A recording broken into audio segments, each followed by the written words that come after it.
जय गुरुदेव। देखो, 3 कार्यक्रम होते हैं। एक तो भंडारा। गुरु महाराज ने जो अमोलक धन दिया, वो ये कहते थे कि हमारे पास तो कोई झोपड़ी थी नहीं,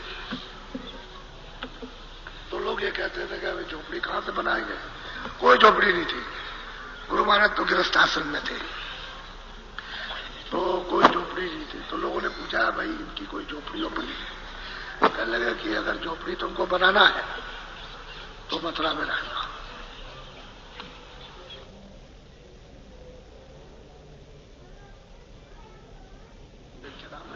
अरे कह लगे उसकी फिक्र मत करो, जिसके पास परमार्थी धन होता है सब कुछ होता है, वो जब चाहेगा तब हो जाएगा। अब लेकिन यह है कि सत्संग तो बाहर करता था, मथुरा में तो करता नहीं।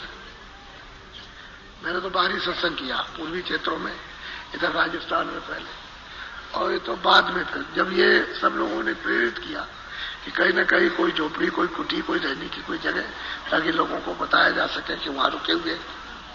तो हमने कहा, भाई देखो, गुरु महाराज ये कह गए थे कि मथुरा में जब कभी झोपड़ी बनाना और पहचान रखना तो मथुरा में रखना। तो फिर यहाँ मथुरा आए। ऐसे ही सहज स्वभाव से एक आदमी बात कर रहा था कि हम अपनी जमीन बेच रहे हैं। एक डॉक्टर साहब थे, सिविल सर्जन, उनके यहाँ ठहरे हुए थे। उनके साले हमारे पास आते जाते थे, उनका बहुत प्रेम था, तो ले आए अपने बानोई के पास। तो वहां रुक गए, तो बात कर रहे थे कि हम अपनी जमीन बेचना चाहते हैं। तो हमने सुन लिया। तो हमने कहा, हमने कि माता जी कोई आपकी जमीन है, आप बेचेंगी? कहने हाँ जमीन है, बेचेंगे। तो हमको जरा दिखा दीजिए।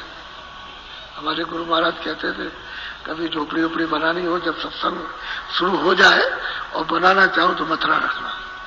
तो उन्होंने डॉक्टर साहब से कहा कि जरा दिखा दीजिए। तो ले गए हमको वहां कृष्णनगर में दिखाया। तो हमने उनसे तो कुछ नहीं पूछा, देख लिया। देख करके आए तो जमीन बड़ी लंबी चौड़ी, और मतलब यह वहां तो कुछ बना नहीं था। हाँ, इस तरफ में सड़क के इक्के दुक्के मकान थे। तो हमने पूछा माता जी से, हम कितने में देंगे? चले तो मैं डॉक्टर साहब से पूछूंगी। उन्होंने डॉक्टर साहब से पूछा कि हम 3000 में दे देंगे।